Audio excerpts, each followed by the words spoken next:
the chapter 7, chapter 11 something on homework, but I can't post it because the campus website is apparently down.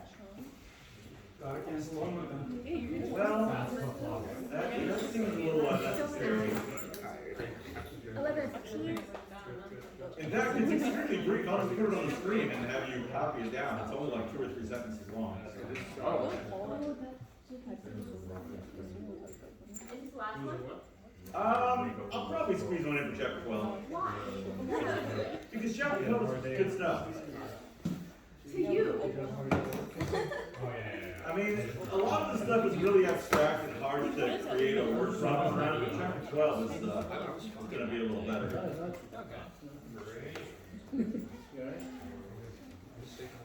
So happy. I'm like taking my deep joy. You know, like you jump and then they get your fingers together.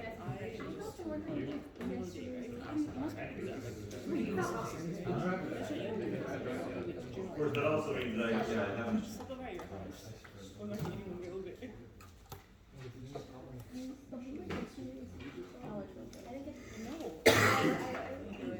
Only thing I learned was like graphing. Oh yeah, I hate doing that. It's actually really easy. I watched a video on it. I made it. It's not too bad. You can take a picture of what I was interested in. Okay, so I'm going to just put these supplemental homework on the board real quick.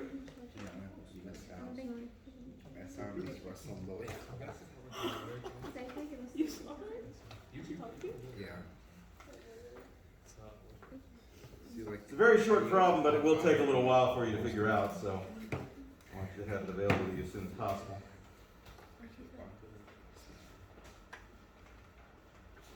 Oh, and of course you have a test back. I did get them graded, so I can return the test.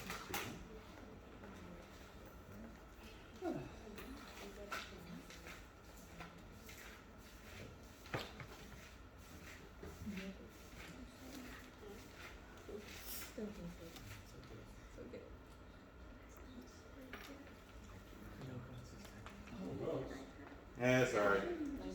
I just couldn't figure out a way to relate that to anything in the real world. But.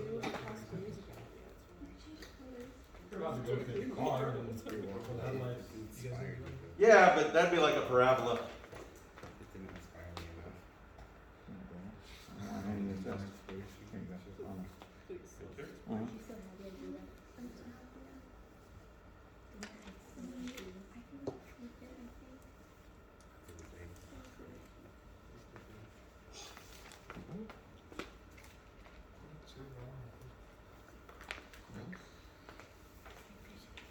So there were a couple of fairly consistent errors that I noticed.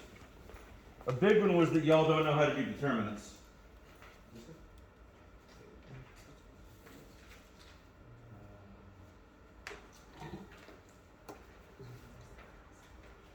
Are you? What is this?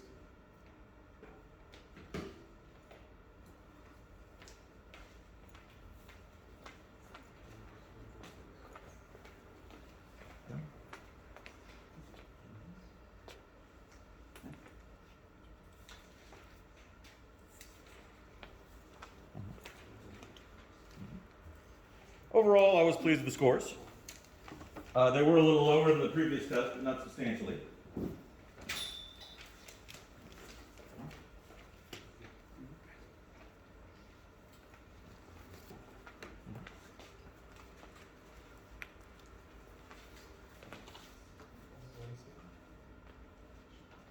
Oh, and I just realized I haven't actually published the key yet, and right now I can't because of the cameras.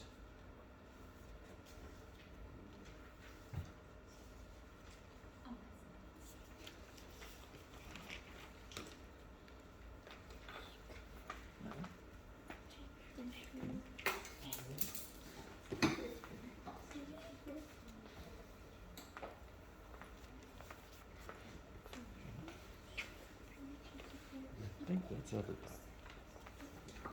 Did I miss anybody? Did we not get your test back? Okay.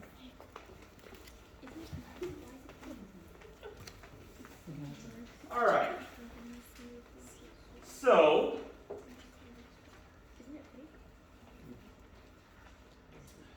Probably be able to finish this over the weekend.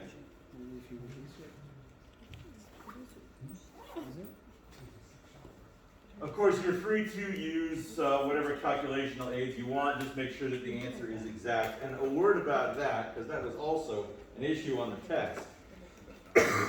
You should always state an answer exactly unless an approximation is explicitly called for. So, for example,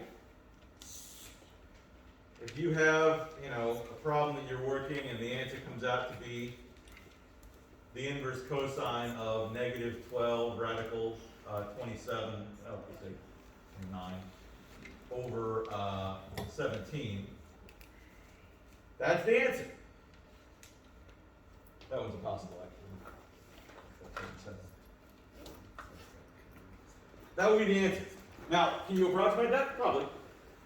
But if I don't call for an approximation, that's the answer. So, quite a few people got dinged for approximating when an approximation was not called for.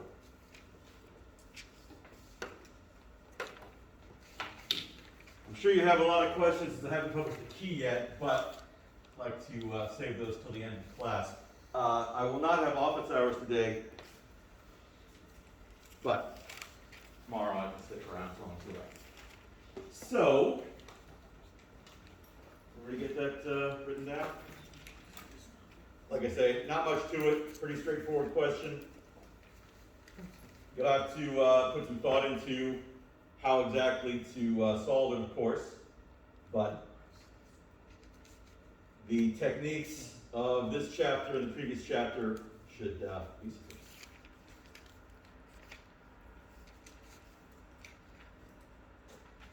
All right, so.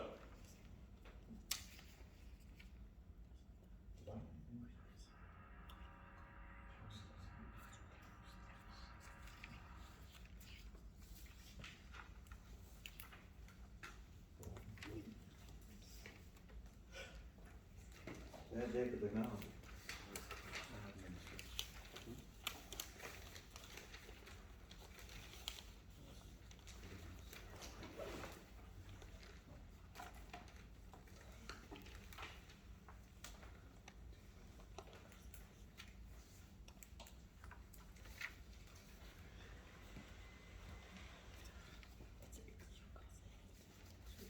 Okay, guess I'll come back in a minute. All right, let's talk about ellipses a little bit. First off, this is the standard form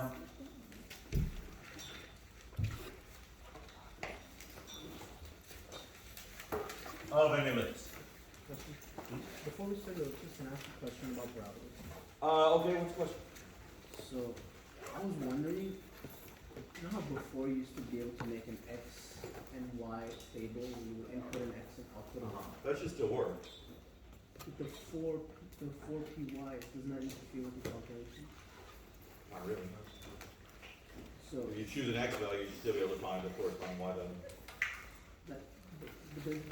so before it was just Y equals X squared. Okay.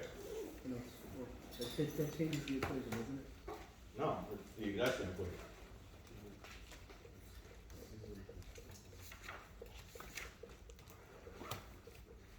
Those are identical.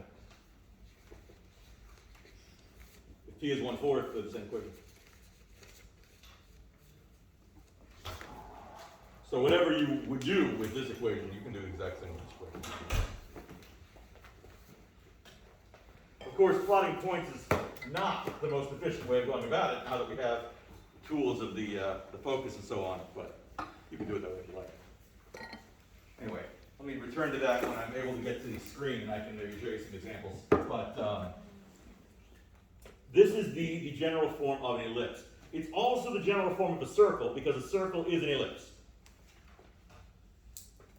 In particular, a circle is an ellipse in which A and B are the same number. But we're familiar with circles, so let's talk about ellipses where A and B are not the same number. Graphing an ellipse, if it's in that form, is pretty straightforward. Basically, you do it kind of like you would graph a circle, except where a circle has a radius that's the same in all directions. an ellipse is going to have a major and a minor axis. Now, which axis is the major and which is the minor depends on which is greater, A or B. Now, there's no real reason why A and B can't be negative. It wouldn't matter since they're squared. But for the sake of convenience, we'll always assume that A and B are positive numbers because there's no reason to have them negative. So, if A is greater than B, then the major axis is horizontal.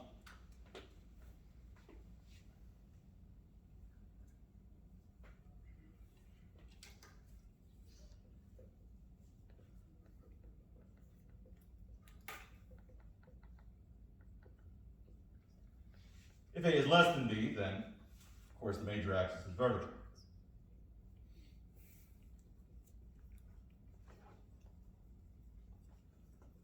The labels of A and B are arbitrary. It doesn't really matter which one is which. Basically, if the one under the X is bigger, that's a horizontal axis, major axis. If the one under the Y is bigger, that's a vertical, major axis.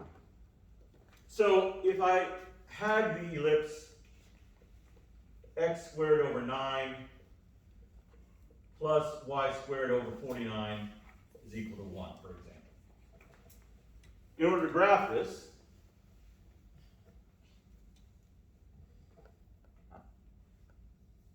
major axis is vertical here, and the major axis is going to be basically twice b in length. Meaning that from the center, I'm going to go b up and b down, and that will be the vertices of the ellipse. So in this case, b would be what? 7. So I'm going to go up 1, 2, 3, 4, 5, 6, 7. I'll have a vertex right there. I'm going to go down 1, 2, 3, 4, 5, 6, 7. I had a vertex down here. And then there will be the minor axis. It works exactly the same way, but of course this one is horizontal. A is how much? 3. So I'm going to go 3 to the right, 3 to the left. And there's my ellipse.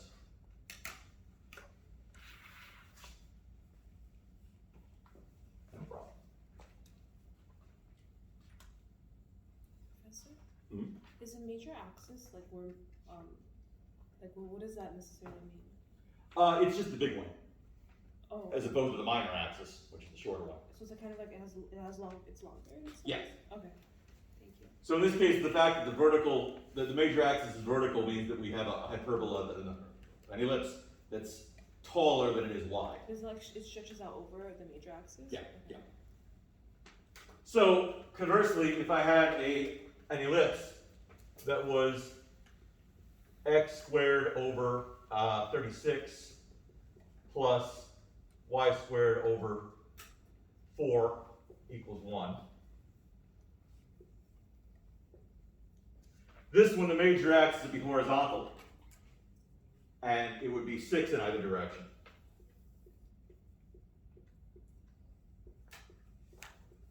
And 2 up. 2 up, 2 down.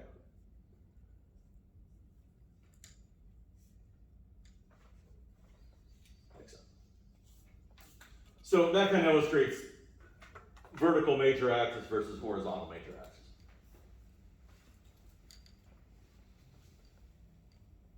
So graphing an ellipse is not anything challenging. The only thing that's remotely difficult is if A and B don't happen to be integers. They could be any positive real number, so A could be 3.7. A could be the square root of 5. A could be pi, could be anything. So when A and B don't happen to be integers, it makes the graph slightly awkward, but it's really not a major deal. Consider, for example, 2x squared over 7 plus 3y squared over 25 equals 1. It's still ellipse. But if I wanted to find A, how would I go about that? I'm going to need to square root something. 2 over 7. Almost. Square root of 2 over 7. Almost. 7 times 2? 7 over 2. This is equivalent to x squared over 7 halves plus y squared over 25 thirds equals 1.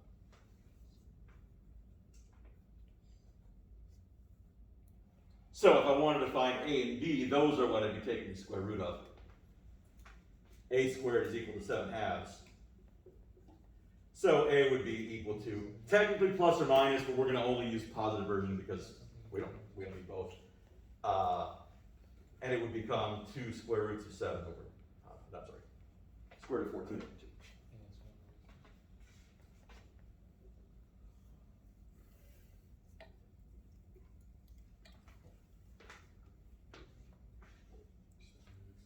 Likewise, if B squared is 25 thirds, it follows that B is going to be, let's see this, 5 root 3 over 3.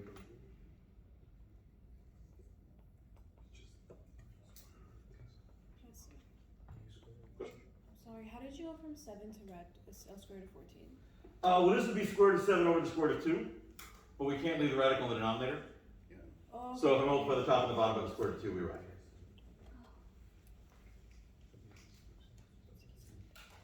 And then same process for B. So we're only finding the square root of the denominators, right? Not the numerators? Right, because we just need to know what A and B are. That's all that we're looking for here. If you know what A is and you know what B is, you can graph the ellipse.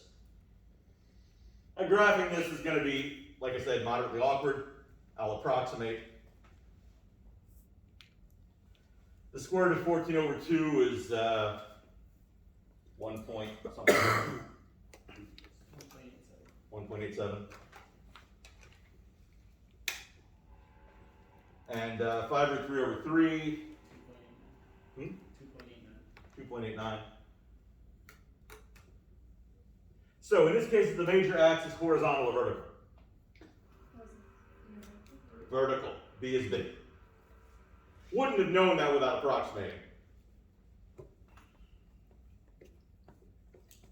So if I'm going 1, 2, 3 in either direction for scaling,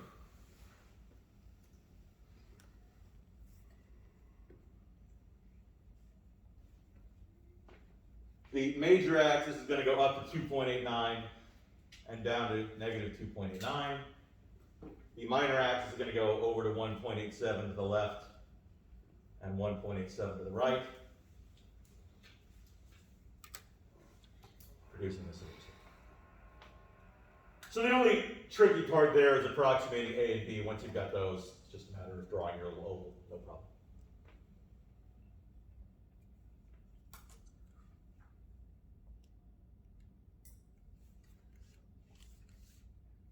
Any questions about any of that?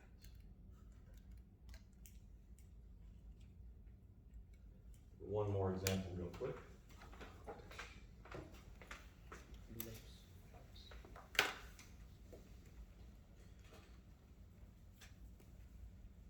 Suppose I have 8x squared plus 6y squared equal.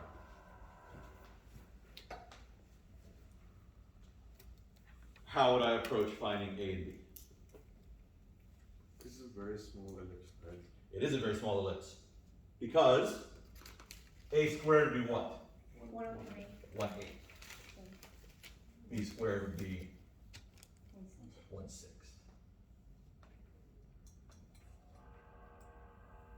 So, taking the square root of both sides, I find that A is equal to the square root of 1/8, which is going to be 1 over 2 squared root of 2 is going to be square root of 2 over 4. B is the square root of 1/6, which is simply the square root of 6 over 6. So again, you'd approximate those, graph them, but you end up with a very small ellipse compared to some of the others. And of course, big and small is relative. You might imagine an ellipse with a major axis of 3,000 to be large, but if you compare that to the orbits of, say, planets, those are big ellipses. And the orbits of planets are, in fact, elliptical, as Kepler demonstrated. So the orbit of the Earth around the Sun is not a circle. If the Sun is here, the Earth orbits something like this. Now that's greatly exaggerated. The orbit of the Earth is nowhere near as eccentric as that. It's closer to being a circle than what you see there, but I wanted to make it clear that it was elliptical. It's more like, something like that, where it's like, you wouldn't necessarily know it wasn't a circle unless you ran some very precise calculations.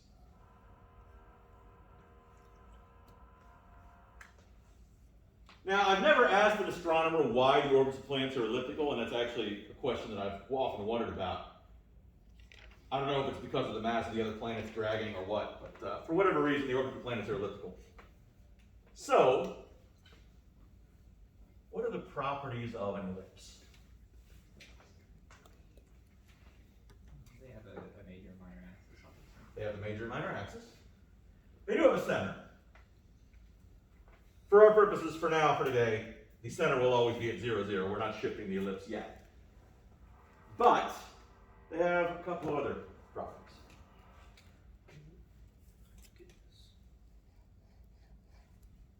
Of course, you have a center here. And you can describe the major axis and the minor axis.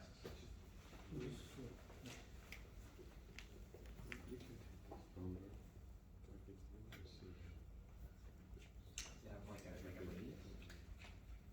Not exactly. The distance between points. A radius has to be identical in all directions. So an ellipse only has a radius if it's a circle, but that's a very special case. Because the center of a circle, in the case of an ellipse that isn't a circle, is split.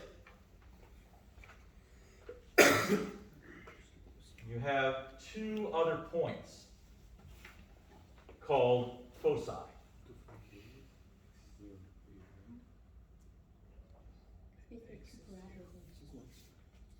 Not two parabolas, because the interaction of the curve with the focus is a little different than the way it is with parabola. So, ignoring the other properties, let's just talk about the foci for a second. And foci is the plural of focus. If you don't believe me, just try to say focuses. Doesn't sound right at all. So, the foci of an ellipse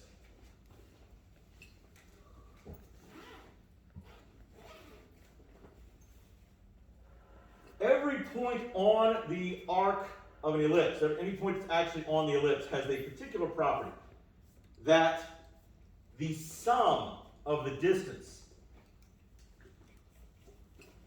from that point to the two foci is always the same. So if I call this D1 and this D2, D1 plus D2 is constant all the way around the ellipse. If I have another point here,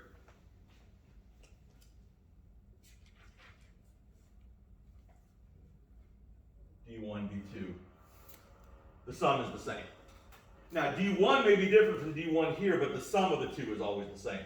And that's also true here. D1, D2. So the D1 from one point to the first focus may be more or less than the D1 from another point to the first focus. But if you add D1 and D2, you'll always get the same thing all the way around the ellipse. You can imagine if you pinned down a piece of string at 2 points and you dragged it out as far as you could and then ran a pencil around the full extent of that string, you would create a perfect ellipse. Because the sum of the two distances will always be the complete length of string. That never changes. So as you go work your way around, the sum of those two distances will never be any different. Is there a term for the sum?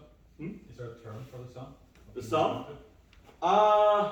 You know, I'm not sure offhand. There might be. I'll have to check that real quick. But it's sort of like if you took a piece of string and pinned down one corner of it and attached a pencil to the other end, you would create a perfect circle around if you drew it all the way around.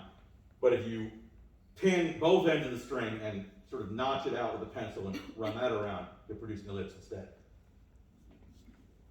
So that also has some consequences involving deflection, just like with the parabola. In particular, any particle or whatever that has a trajectory that passes over one ellipse, when it deflects off the edge of the, passes over one focus, when it deflects off the edge of the ellipse, it will pass over the other focus on its return journey. So, I've never seen one, but I've heard of such a thing as an elliptical pool table.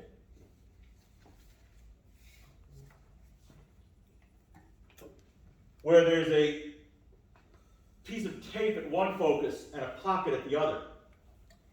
If you hit a ball from anywhere on the table and it passes over that piece of tape, it will bounce directly into the pocket when it comes back. So that's the property that an ellipse has. That's not something that there's a lot of application for. There's not a lot of closed loops that you need to deflect things off of. The most common application of the ellipse is the orbits of the planets. But it's a sort of property. The thing that always puzzles me about the orbits of the planets is, in the orbit of the Earth around the sun isn't one of the foci. There's nothing at the other focus.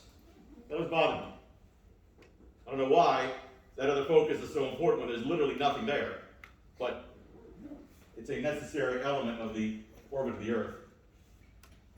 Do they have an equation that actually maps out The orbits of the planets? Yeah. Oh yeah, they're all very well defined at this point.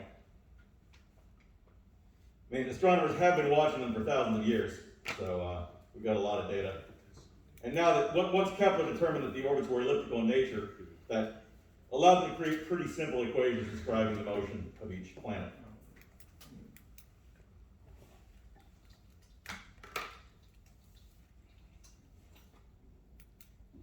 But in the case of planets, there's a little more to it than that. If you look at the solar system, you know, the sun is here, and the planets all going out. Well, the orbits are elliptical, they all tend to fall in the same plane. That plane is called the ecliptic. Except Neptune. Neptune goes like this.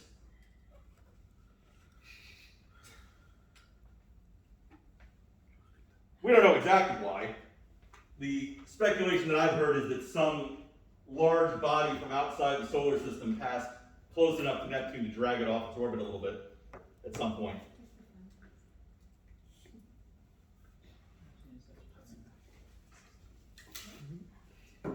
So will it crash into us one day? What, Neptune? Yeah. Probably not. Probably not. I have to say probably because even though we have this, you know, gigantic 1,000-year backlog of data describing the motions of planets, the motions of bodies is a very complicated problem to solve. Have you ever heard of the three-body problem? Sounds familiar.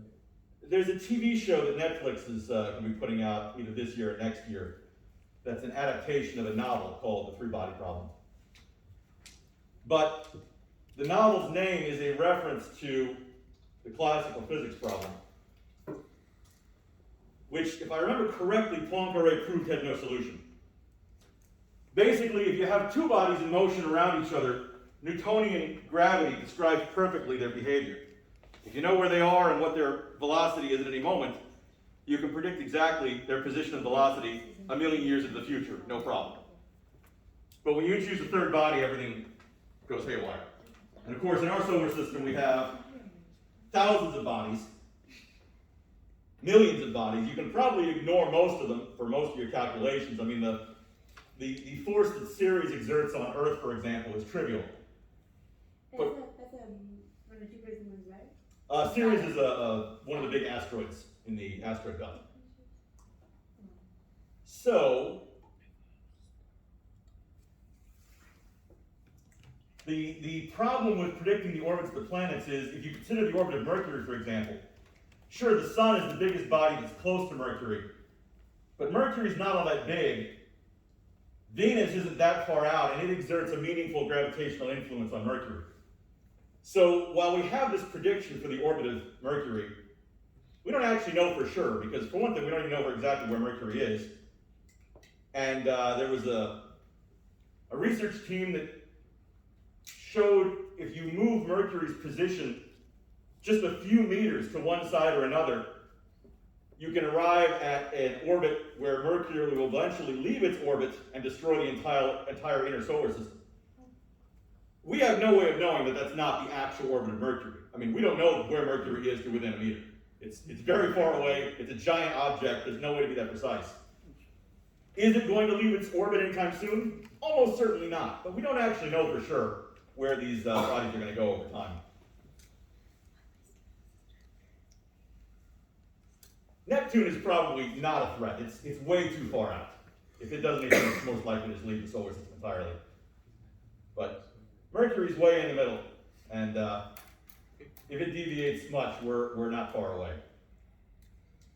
Of course, it doesn't matter, because in that kind of time scale, the sun will eventually cool and expand until it engulfs the Earth anyway. So, Happy Thursday, everyone. there won't even be humans by then. We're talking about 5 billion years in the future. There's no way. So you doubt we could survive 5 million years? Billion. Billion? 5 billion years would be a big stretch. 5 billion, unimaginable. I mean, I hope they prove you wrong. we'll never know. I mean, none of us are going to be around, so kind of doesn't matter. Yeah. We're gonna be laughing at this in 5 billion years. Yes, yes. And I won't be taking your calls. When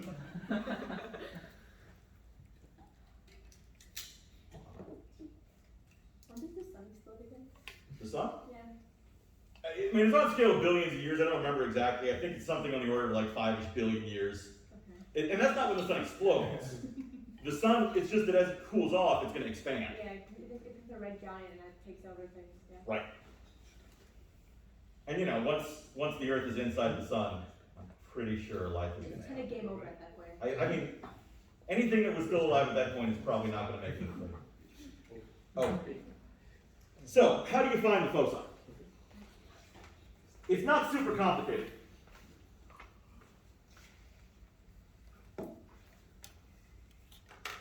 You need to calculate the value of C. And C is the absolute value of A minus B. This is not how the book presents it. The book has this much more complicated approach, but that's really what it is. I say absolute value because it's possible for B to be bigger than A, but C can't be negative.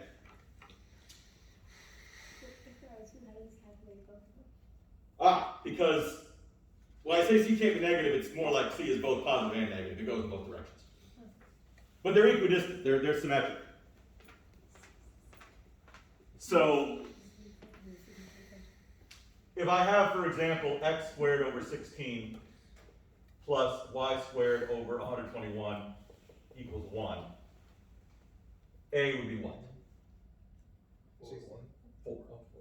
B would be 11.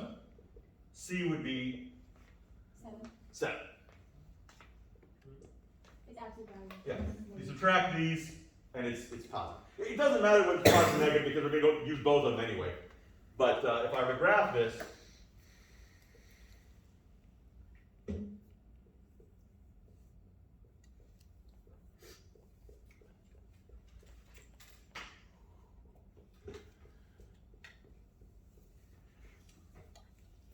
the actual ellipse will go something like this. the foci are going to go out 7 from the center. Am I going to go 7 horizontally or 7 vertically? Vertically, of course, because the major axis is vertical here. If I go 7 horizontally, I'll go outside of the ellipse. So, How do you know what the ellipses are? well, they all look the same. It's just a matter of determining the lengths of the major and minor axes based on A and B. What if the ellipse isn't centered at the origin? We'll get to that later. It doesn't change a lot, but we'll look at shifted conic sections at the end of the chapter. So not today, maybe tomorrow. So, what are the coordinates of the foci here?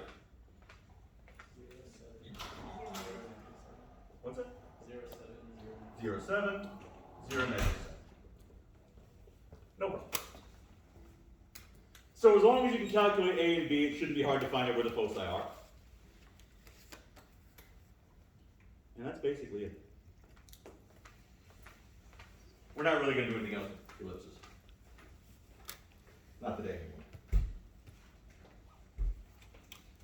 So, I mean, there's diagrams in textbooks showing all the different ways it can happen. Oh, there's one other thing I gotta talk about.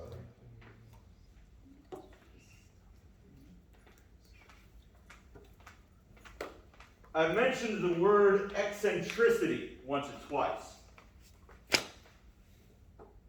Now, you may be familiar with the use of the word eccentric in conversation. What does it mean when someone is eccentric? When they're rich and weird. Not necessarily rich. There's sort of a connotation. Yeah, but you don't call like a poor person eccentric. That's not what you say. Right. Usually you call a poor person weird, and then if a rich person does the same things, they're eccentric. That's usually how it works. But because, you know, when someone is wealthy, we'll forgive anything in this country. But mathematically speaking, eccentricity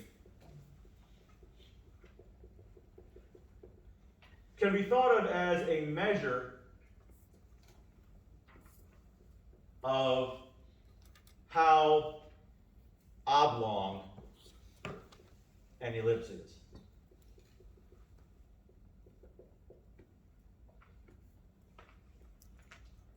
What is oblong? Oblong meaning longer in one direction than the other direction.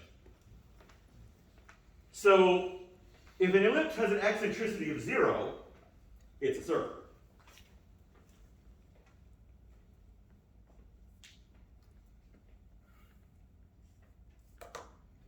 So is C just the eccentricity then? C? Isn't that just the measure of it? Like the value of C? Yeah, wait a second, I just realized I gave you the wrong formula for C. Yeah, C is an important component of the eccentricity when we calculate it. Plus or minus absolute values? It is basically that, but I forgot kind of an important part. That is pretty important. There we go. That's much different. But doesn't that mean it's square? So that would be incorrect. What you straight up wrong So this would actually be the square root of, 16 minus 108 minus 1. right.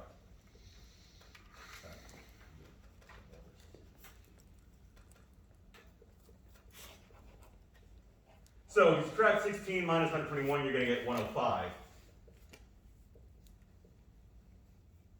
That's the eccentricity. And then you put a negative or positive value. And you Well, that's where the focus is. Right, right. So in this case, the square root of 105 is 10.2. Can I reduce that? No. No. It's not 5 times 35? It's No, it's nine. not. It's 5 times 21. Okay, right, 357, yeah. So it can't be reduced. So it's, yeah, 10.1, sounds about right, just over 10. 10.2. So,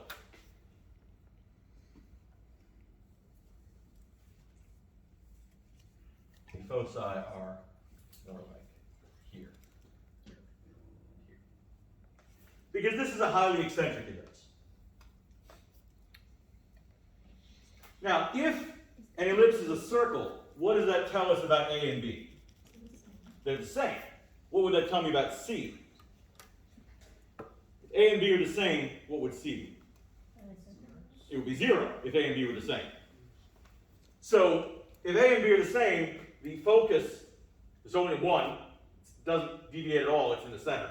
So that's the kind of special case of a circle.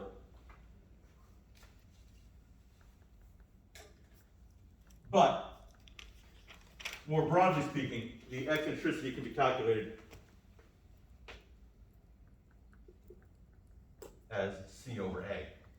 Now that assumes that A is the measurement of the major axis. So if the ellipse is oriented so that B is the measurement of the major axis, it would be C over B.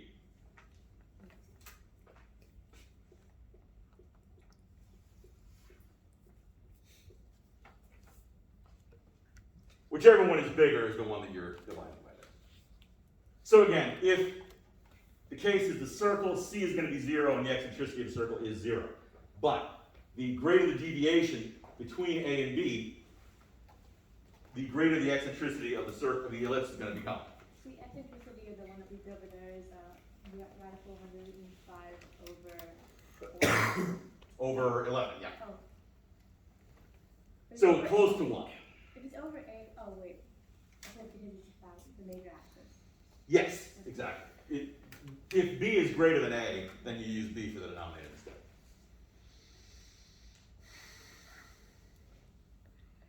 So the eccentricity of the ellipse can be anywhere between 0 and 1. It could be 0 in the case where a circle, you have the major and minor axes being the same length. It can't actually be 1. Eccentricity is always going to be less than 1, because in order to be 1, C would have to be equal to A. But that would mean that B was 0, and that doesn't make any sense. You can't divide by 0. So, as the ellipse gets more and more eccentric, the eccentricity can approach 1, but it can't ever actually be 1. In other words, 0 is less than or equal to E is less than 1. But in the case where E is 0, you have a circle.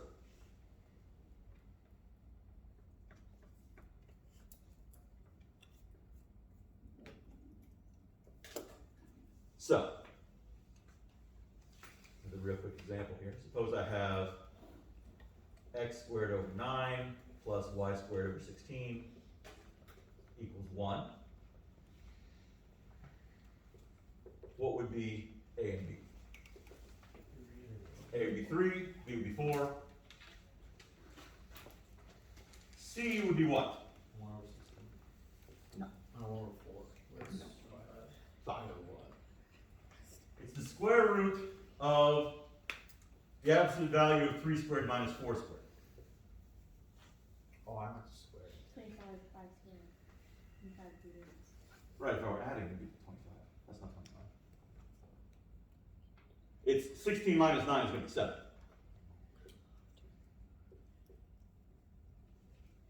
C can't be bigger than A and B both, because that would place the foci outside of the ellipse. So if I wanted to compute the eccentricity, what would that be? Root 7 over 4. Root 7 over what now? 4. 4, correct.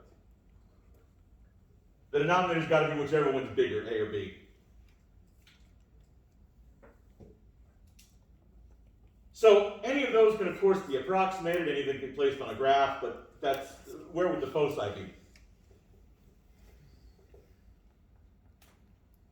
Negative radical 7 or a positive radical 7? There will definitely be both a positive and a negative radical 7 involved. 0, Yes, 0, comma, plus or minus radical 7. Since this ellipse has a major axis that's vertical, well, don't touch, never. Oh, you didn't No. mention? These aren't all yours. You can't look at someone else's papers. Oh, okay. I thought it was only one. No. If you want your paper, ask for it. Sorry. All right. So, since this ellipse has a major axis that is vertical, the foci are going to be up and down, so it's the y-coordinate that's going to take the square root of 7.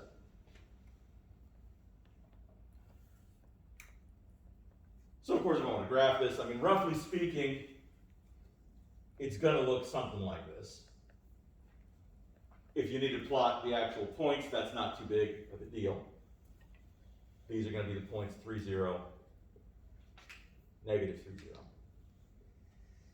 Here I'll have 0, 4,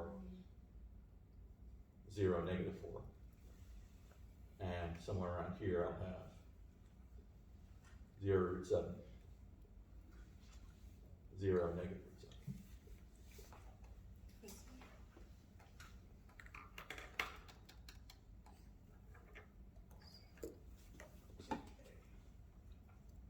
Professor, Mhm. I just want to make sure I understand eccentricity correctly. Do our E values just represent how much longer our major axis is over our minor axis in a sense? Yes, if E is greater, that means it's more oblong.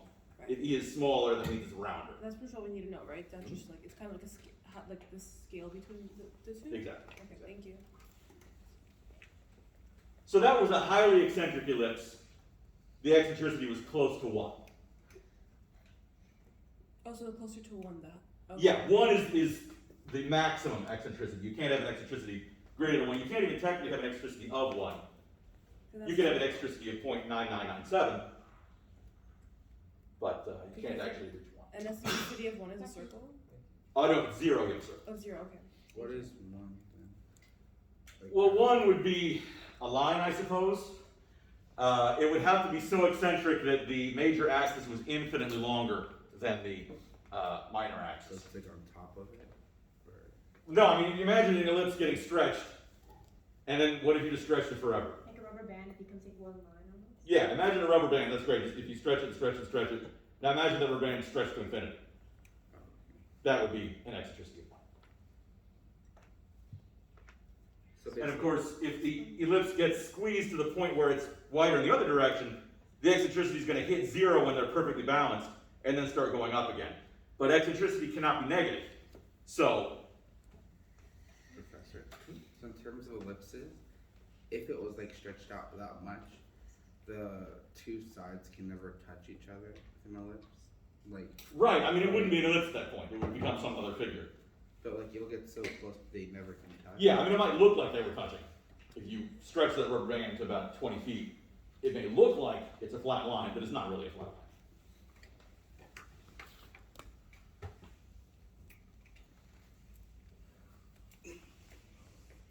And if B is bigger than A, it's just over the bigger value. Exactly.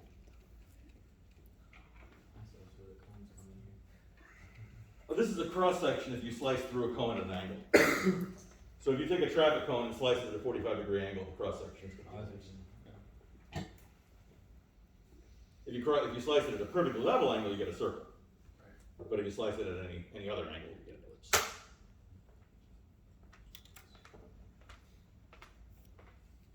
Okay, so that's basically it for ellipses. So, why don't we take a 10-minute break?